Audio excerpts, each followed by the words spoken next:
Hey guys, welcome to another Churchly tutorial. We're talking all things widgets. So far we've covered this entire top section. We're in the media section. We are all the way down here to audio. We're doing good, keeping up. Let's add a new section at the bottom, a new block. We're going to do an empty block just so that you can have some empty space here to work with and see what we're doing. So an audio widget is great for if you've got a new worship track you want to share or a sermon. We don't really have a sermon engine per se, like a gallery of audio like other companies do. There are a lot of companies out there that do sermon series engines and galleries that do a really fantastic job.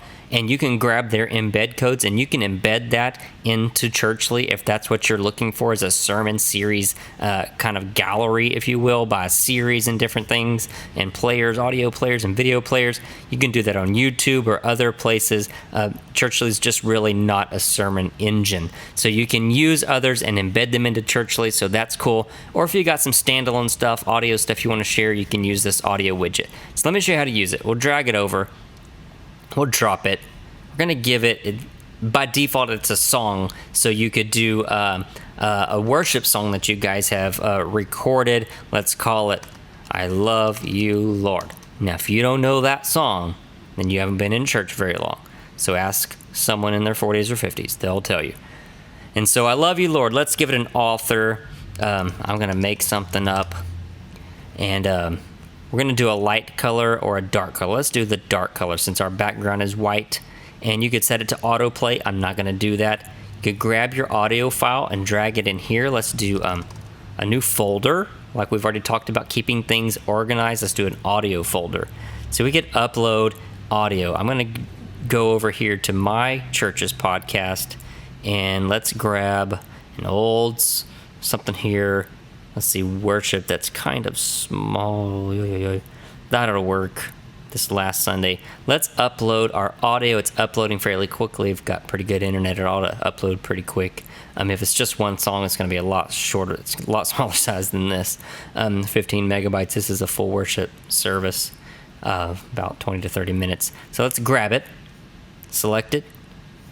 That's our file. We're going to show the artist name, or who wrote it, and then the name of it. So in your case, if you were doing a worship song, that's what you would do. If you were doing a sermon, you could say your pastor's name instead of artist, and then instead of song name, you could give the sermon title there and drop your audio in. If you wanted to add some text above that for description, like we've already talked about on how to do text, you could say, this is a new worship song from the worship ministry of Real Church. Let's just call it new song. A new song from the worship ministry. 2 spaces there. Okay. Let's save it. Let's preview it. It's going to load up and give us a time preview as well. So let's go down here.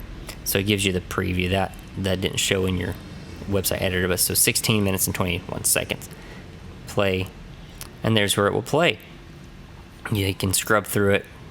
Edit the volume up or down. This player works on mobile devices. Here we go. As well as desktop. So it is responsive as far as design is concerned. So that is the audio player. If you have any questions whatsoever about that, if this wasn't helpful enough and you've got some other questions, jump over here to the Need Some Help button. Click on that. You can shoot us an email, pretty quick to reply, or if we're available for chat, it will appear here as well, or you can search for other answers in this box. Look forward to seeing you in the next video.